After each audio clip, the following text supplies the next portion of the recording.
In section 7.1, we're going to explain the formation of cations and anions and ionic compounds. We'll predict the charge of common metallic and nonmetallic elements and learn how to write their electronic configurations.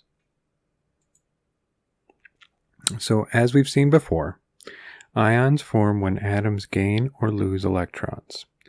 Cations are formed when atoms lose electrons and are therefore going to be positive. And anions form when atoms gain electrons, and those are going to be negative. Ionic bonds form between cations and anions because the positive cations are attracted to the negative anions. Ionic compounds form through ionic bonding, they're also called salts. Ionic bonds are formed due to electrostatic forces, resulting from attraction of the positive and negative charges of ions. The properties of salts often differ greatly from the elements that they are made of. Salts have a crystalline structure, so you're going to see that they form really kind of cool little crystal structures at the macroscopic level. They tend to be rigid and brittle. They tend to have high melting points and high boiling points. They conduct the electricity poorly when they're in their solid form, but they're going to tend to conduct electricity pretty strongly if you, say, melt them. They dissolve in water readily, and they conduct both heat and electricity very well when they're melted. Here's some examples of what this looks like. So this is sodium metal. It's stored in minerals, water, mineral oil, because it can't actually touch the air or any water. Otherwise, it's going to catch fire. And this is chlorine gas. And you can see that when you combine them together, you get salt, which really doesn't resemble either one of these two in the end. So atoms will gain or lose electrons to become isoelectronic with the noble gas closest to them on the periodic table. So that means that they want to have the same electronic configuration as the closest noble gas to them on the periodic table. Metals to the left of the periodic table will lose electrons until they expose the next electron shell. Nonmetals to the right of the periodic table will gain electrons until they fill their outer electron shell. The result is a completely filled valence shell with a minimal charge.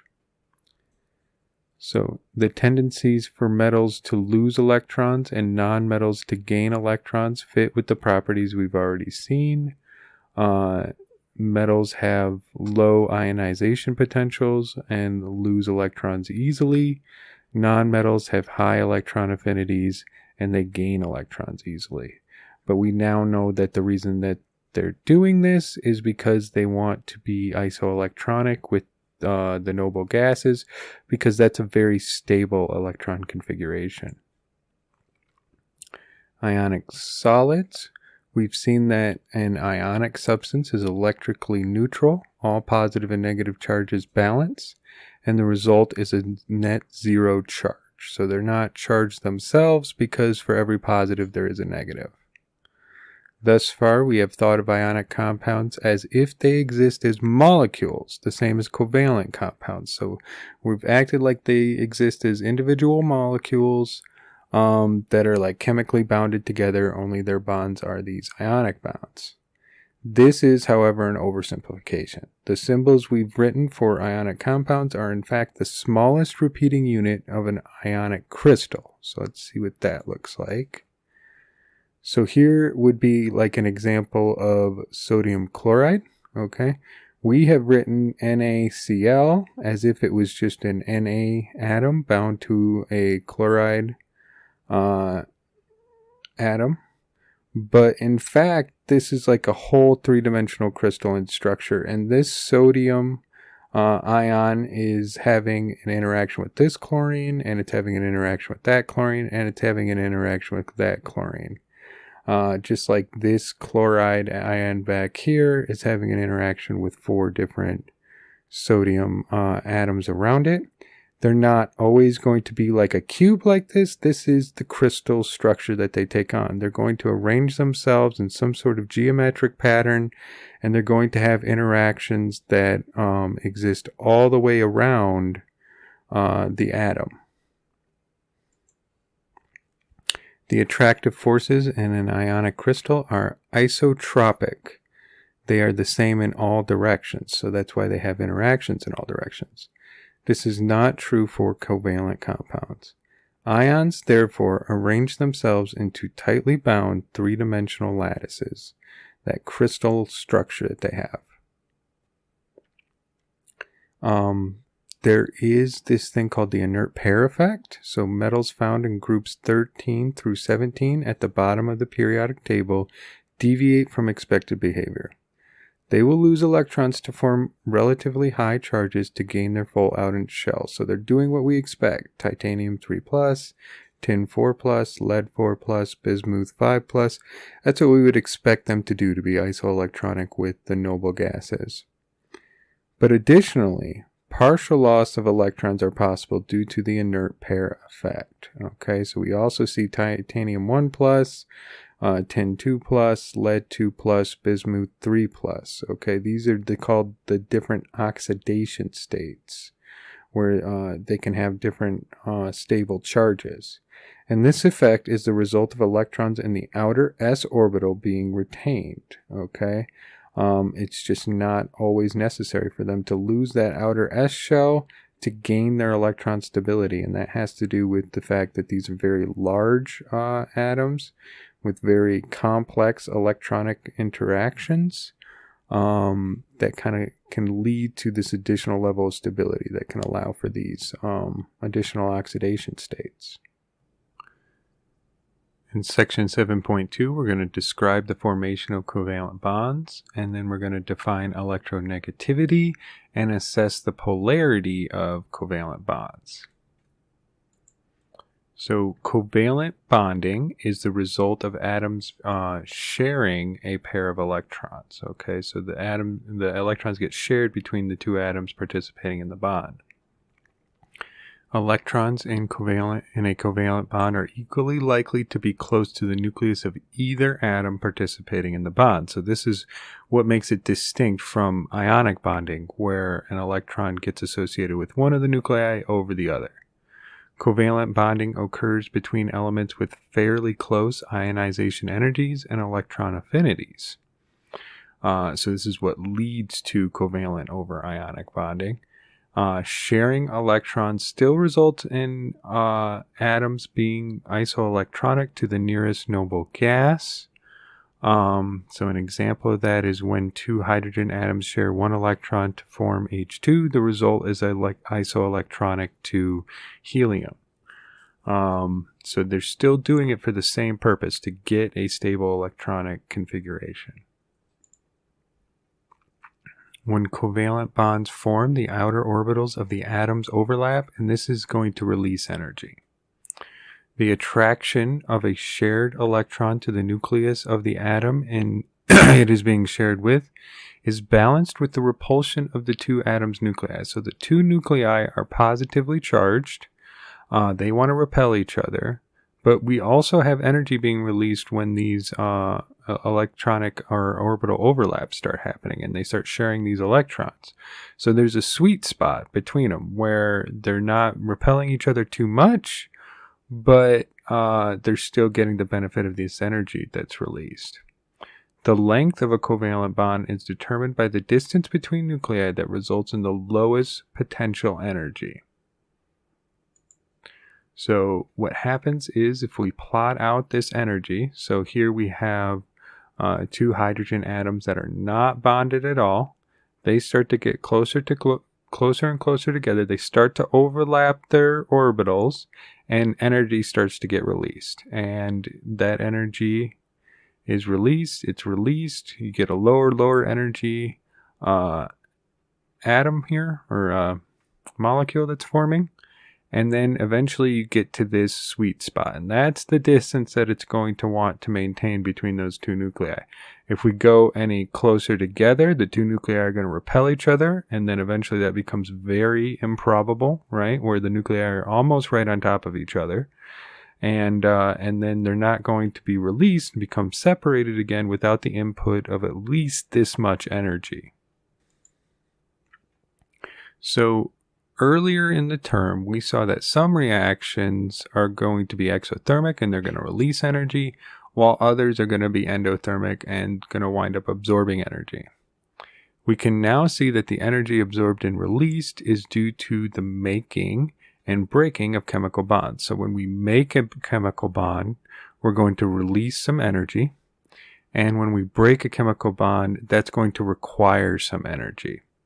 And here's an example where we can see that when we have H2, like in our previous example, and we break that up into two free hydrogen atoms, it's going to require 436 kilojoules of energy. But when we have two hydrogen atoms and we form an H2 molecule, we are going to release 436 kilojoules of energy. So the difference between pure and polar covalent bonds. Covalent bonds formed between identical atoms share electrons equally. Okay, these are called pure covalent bonds. So the electrons are not going to be associated, they're not going to be held any closer to one of the atoms than the other because they're identical. And examples of that are like our diatomics, like H2, Cl2, N2.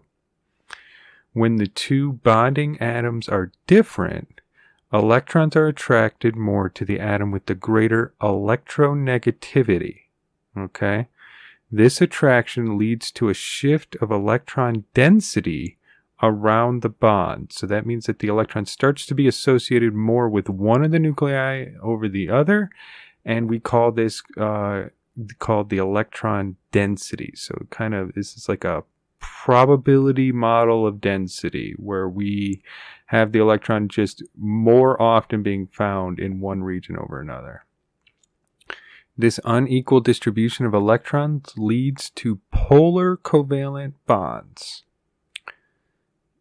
The unequal distribution of electron density result in a partial negative charge, which we're going to abbreviate with this lowercase sigma negative sign to indicate that that's a partial negative charge on the atom with greater electronegativity.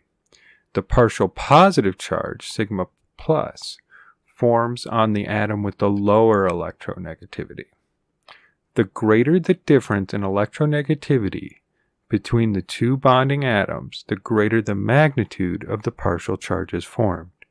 So let's see how we're going to write that out. Here we have an example of HCl. Hydrogen is less electronegative than chlorine. And we can see we have a partial positive charge on the hydrogen and a partial negative charge on the chlorine. This here is indicating that there is a push of electrons towards chlorine.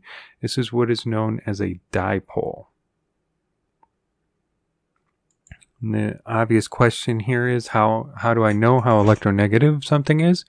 Well, this has already been calculated for all the elements, and you can see in this periodic table here where all the electronegativities lie. And you can see that in general, on the left-hand side, we're going to see low values, so not very electronegative atoms. And over here on the right-hand side, we're going to see higher values, more electronegative, which makes sense because we know that over here, these like to form anions, and these guys like to form cations. So these guys like electrons a little bit more than these guys on this side. We're also going to note that electronegativity tends to go down. As we go down the periodic table, we have larger atoms, and there's an effect called electronic shielding that keeps these from being, that kind of suppresses the electronegativity of the elements at the bottom of the periodic table. So electronegativity looks a lot like another quantity we've studied called electron affinity.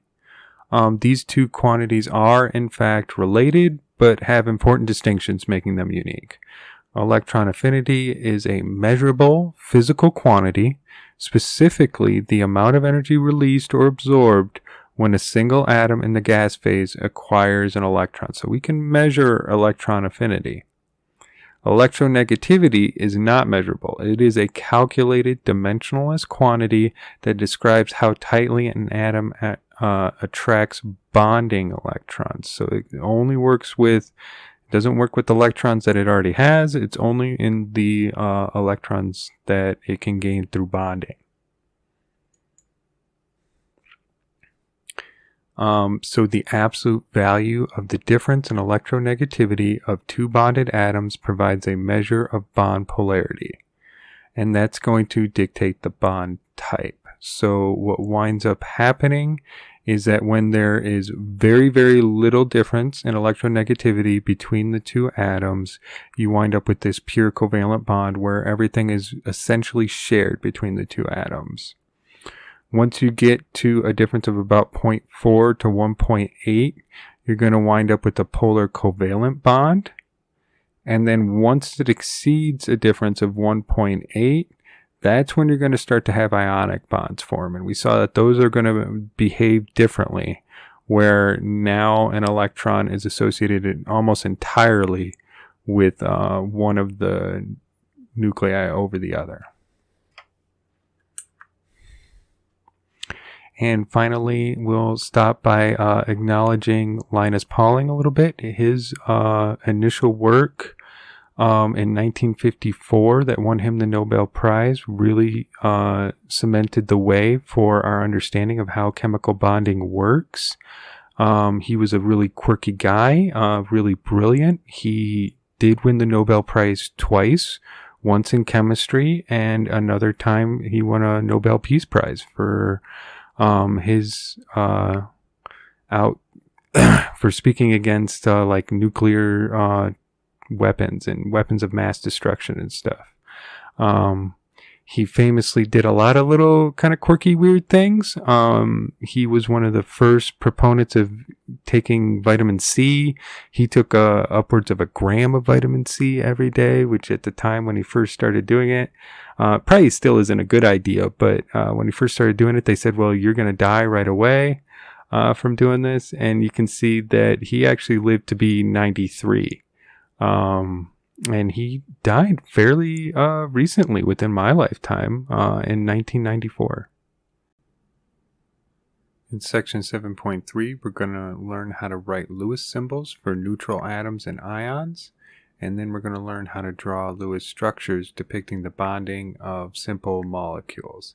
And this is going to be a really important one for anybody who's looking to move forward to organic chemistry, as this is really the basis for all of the nomenclature that you're going to be covering in organic chemistry and how we write those more complicated organic molecules.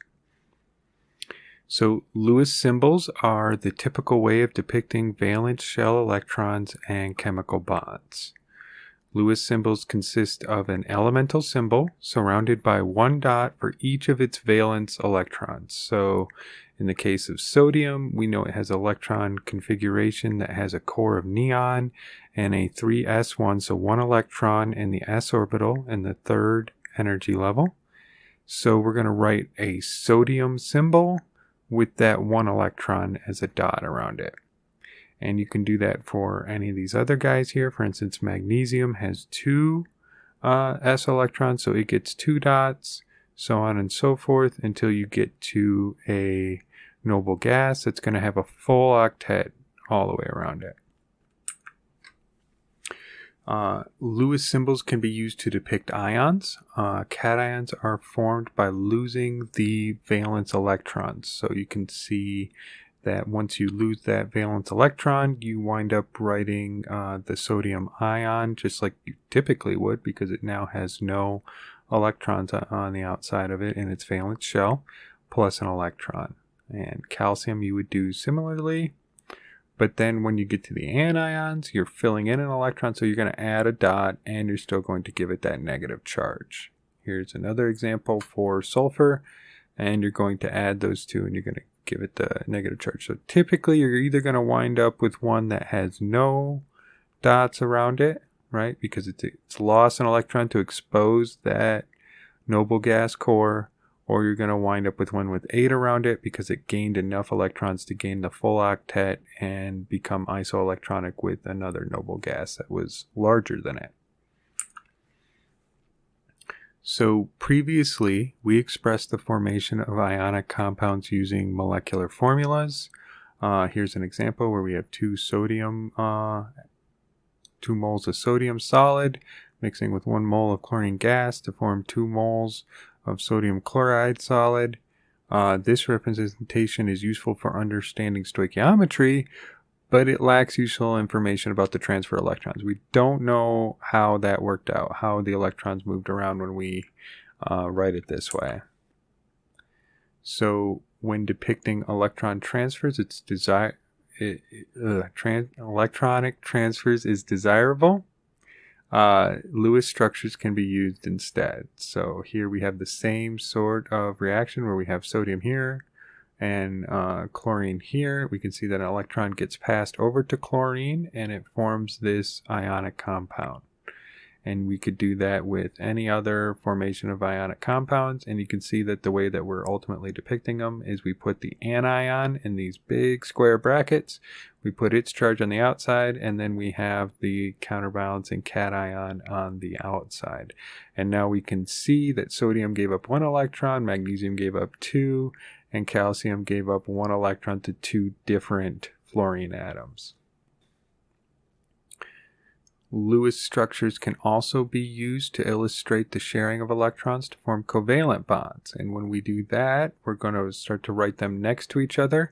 And we're going to have this dot and this dot overlap in the same spot here. So you can see that they're overlapping, and now they're sharing these 2 electrons that are between the 2 nuclei. The shared pairs of electrons involved in bonding are written between the atoms. All other valence electrons not involved in bonding are drawn around their respective atoms. These electrons are called lone pairs.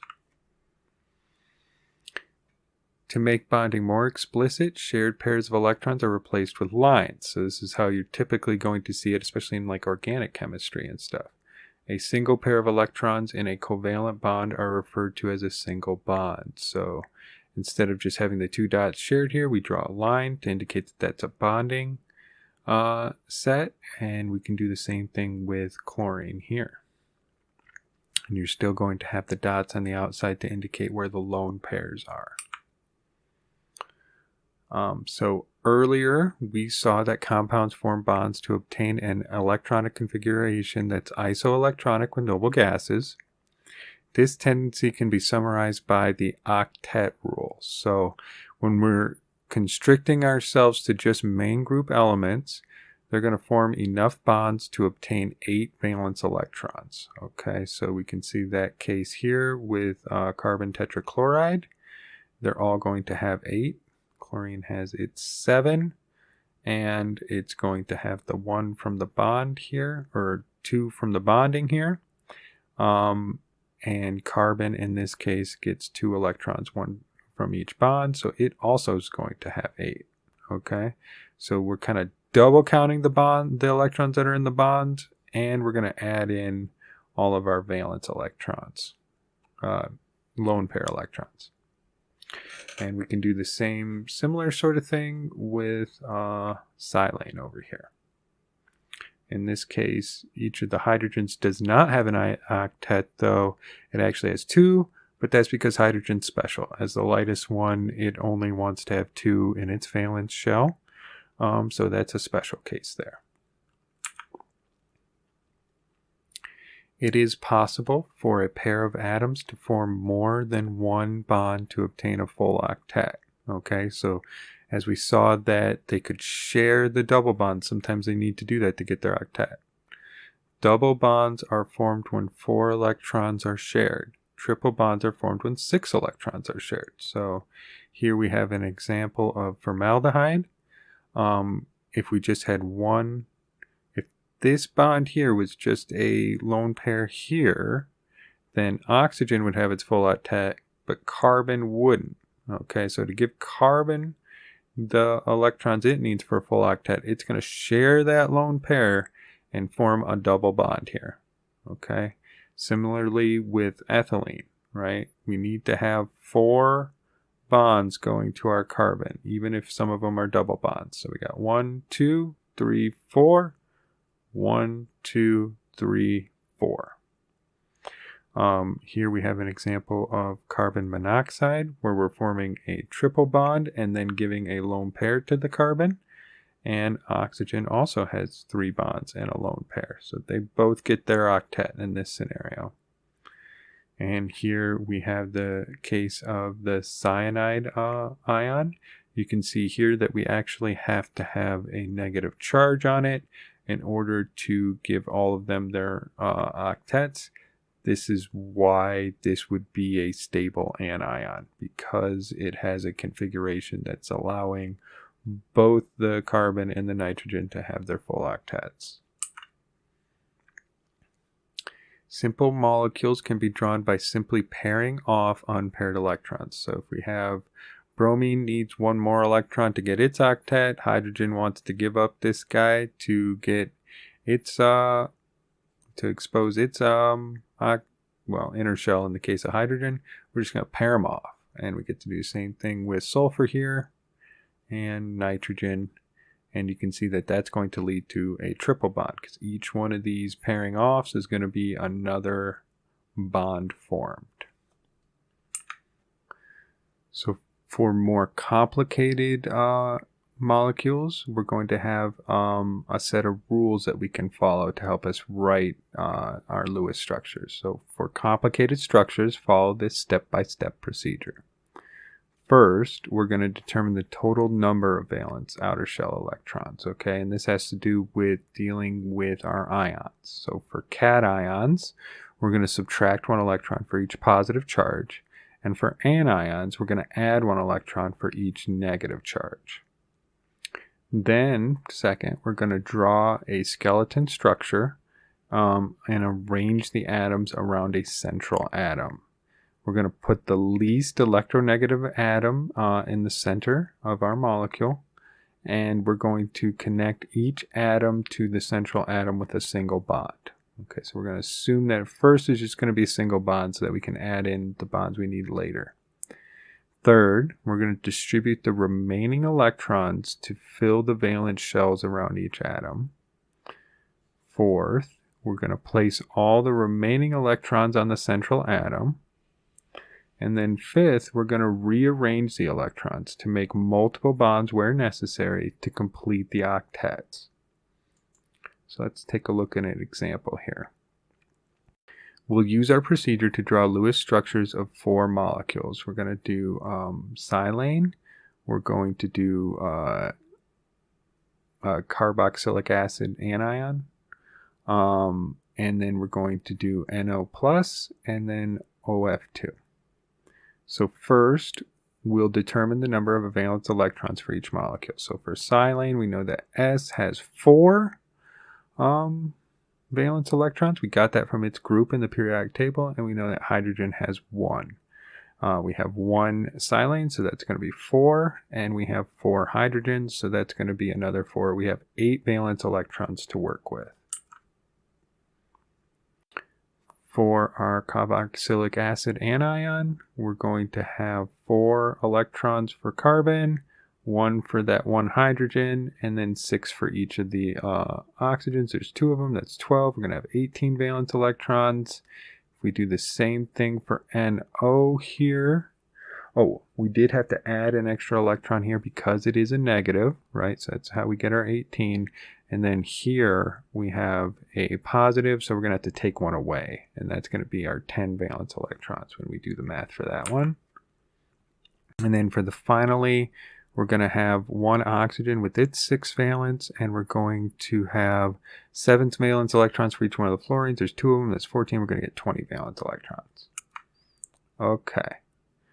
So now we can draw the skeleton structures for each of the molecules. We're going to remember to use the least electronegative atom at the center. So we can go back to our periodic table where we had the electronegativity. We'll see silicone goes in the center. And we're going to draw a single bond to each one of the hydrogens. We're going to put carbon in the center. We're going to draw out our single bonds to each one of those. We're going to put it in the square brackets, and we're going to note that it is a negative here so that we don't forget that, okay? And we're going to do the same thing for our NO. Here we don't have a central atom because there's just two of them, right? But here we know that we need to put oxygen in the center because it's the least electronegative, fluorine being the most electronegative atom. So next, we can fill in the valence shells of the outer atoms. Remember, we can't use more electrons than we initially calculated. So we're going to keep filling them in until we get to the original ones that we calculated. Silicon or silane already has a full octet, so no further steps will be necessary. So silicon here wants to have 8. It gets 2 from each of the bonds, so it's good. Hydrogen wants to have 2, and it gets 2 from each one of the bonds that it has, so we're already good here. Okay. For carbon, hydrogen's already happy, right? We have carbon here.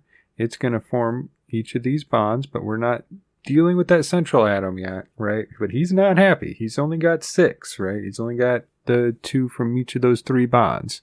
But we can go ahead and fill in the oxygens until they're happy. So there's going to be 6 here plus the 2 from here. This guy's got 8 now. This guy's got 8 now. They're both happy. Nitrogen, it's going to have its 1, 2, 3, 4, 5, 6. 1, 2, 3, 4, 5, 6. Neither of these guys is really happy yet. But we ran out of electrons to place, right? Because we're only going to go up to the maximum that we calculated. And we're going to see how we're going to deal with that in just a second.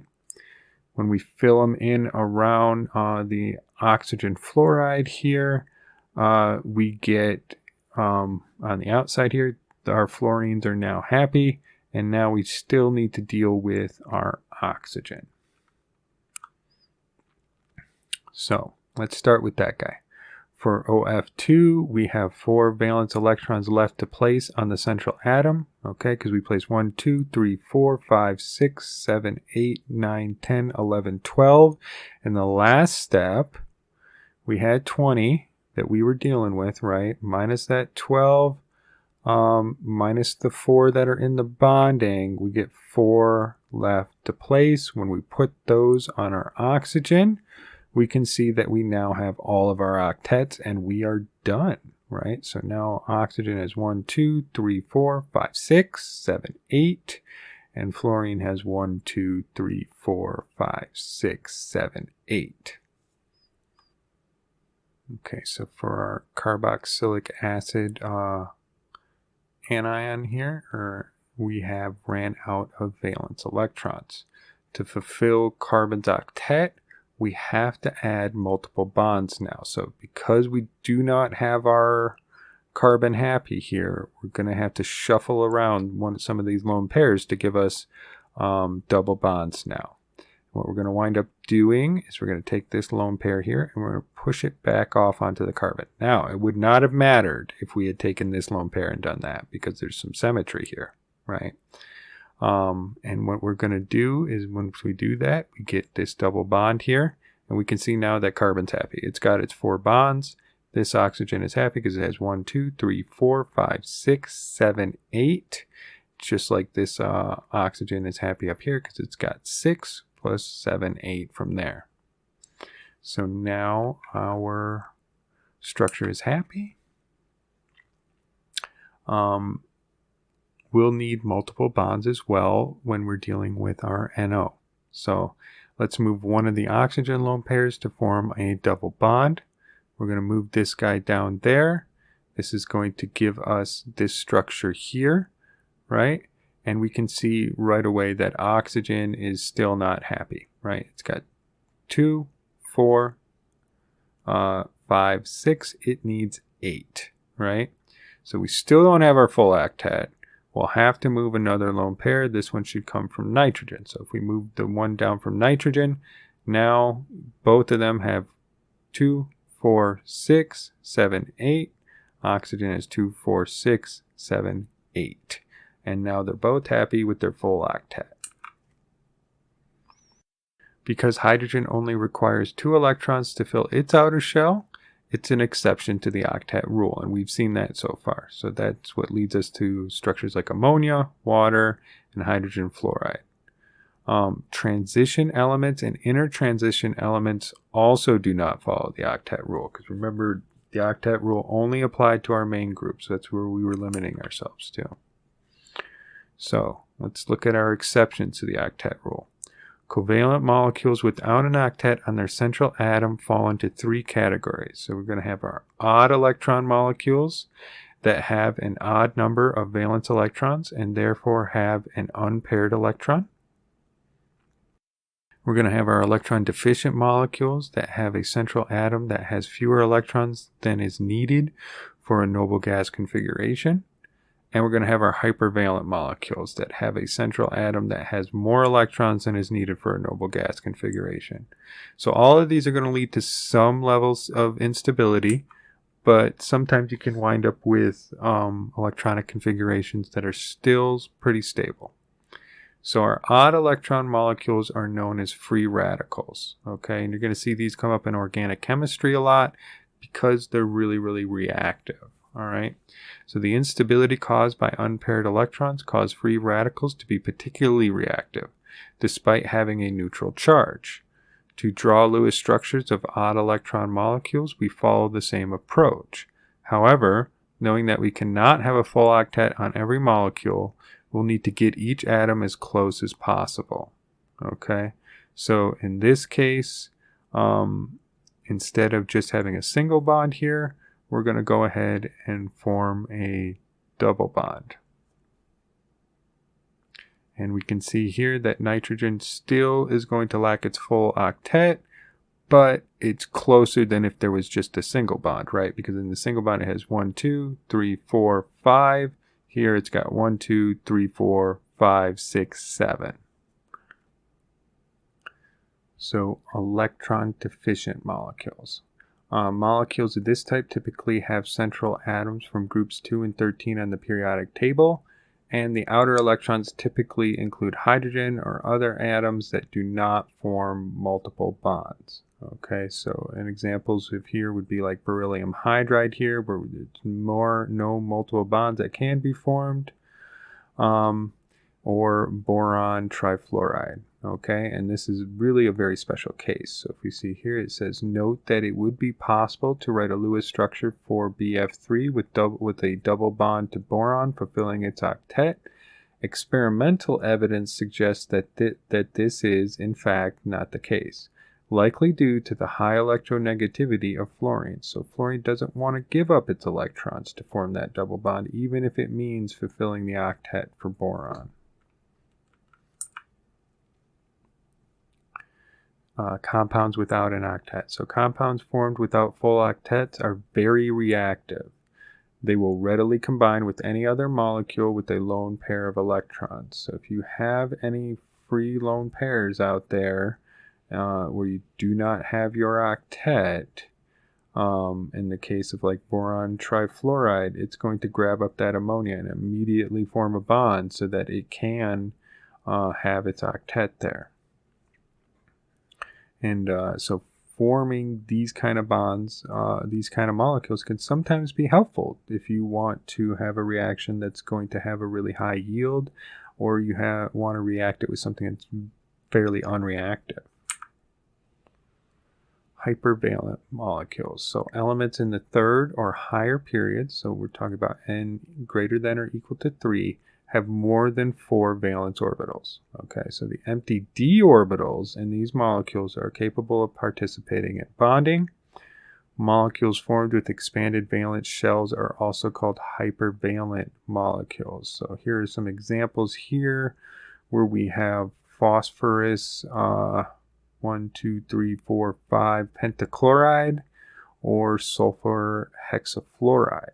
So once we get down into larger atoms, it is actually possible to start forming more bonds and more intricate shapes around the central atom.